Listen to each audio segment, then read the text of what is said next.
Hey there, welcome to the Case Before the Court, where we break down history, law, and civics.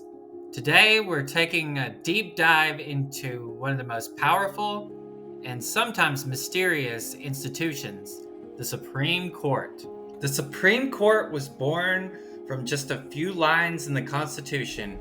Article 3, Section 1 reads, "The judicial power of the United States shall be vested in one Supreme Court." That's it.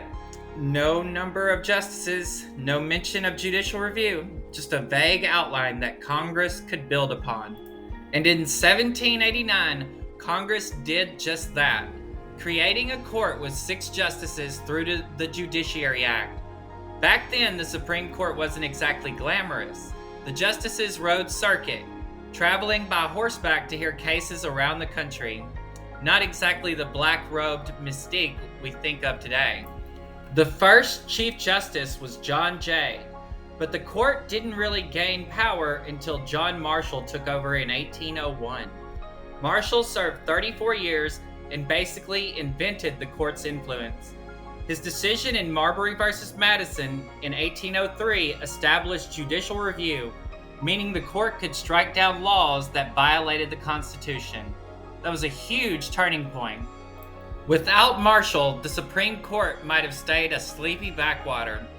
After him came other iconic Chief Justices like Roger Taney, who infamously authored Dred Scott v. Sanford, deepening the divide over slavery.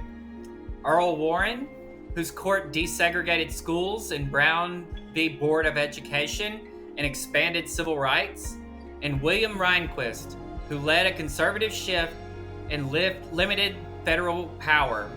Each Chief Justice shapes the court's identity and its legacy. The number of justices hasn't always been 9. It's actually changed 7 times, ranging from 6 to 10, until Congress settled on 9 in 1869. And yes, there have been attempts to expand the court, most famously by FDR in the 1930s during the New Deal. That court-packing plan failed, but the idea still sparks debate today. Fun fact, the robes used to be bright red with ermine trim, just like in Britain. They didn't switch to black until the early 1800s. Also, the Supreme Court didn't even have its own building until 1935. Before that, they met in basements, borrowed Senate chambers, even taverns. So yeah, it took a while before they got that fancy marble home on First Street. Today's court is more visible and more controversial than ever.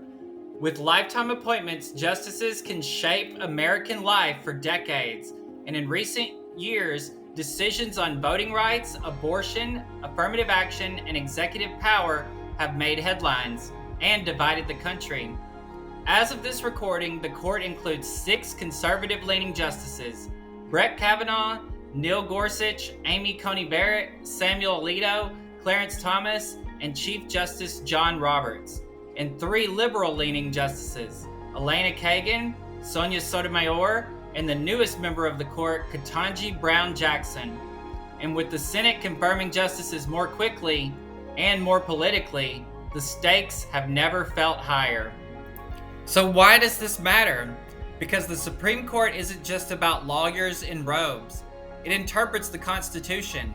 It defines rights. It impacts our lives in ways we feel, whether we realize it or not. If you want to understand American power, politics, and progress, the court is a good place to start. Thanks for watching.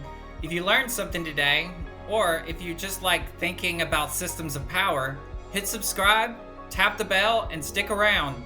We'll be unpacking key cases, profiling justices, and connecting history to the world we live in now.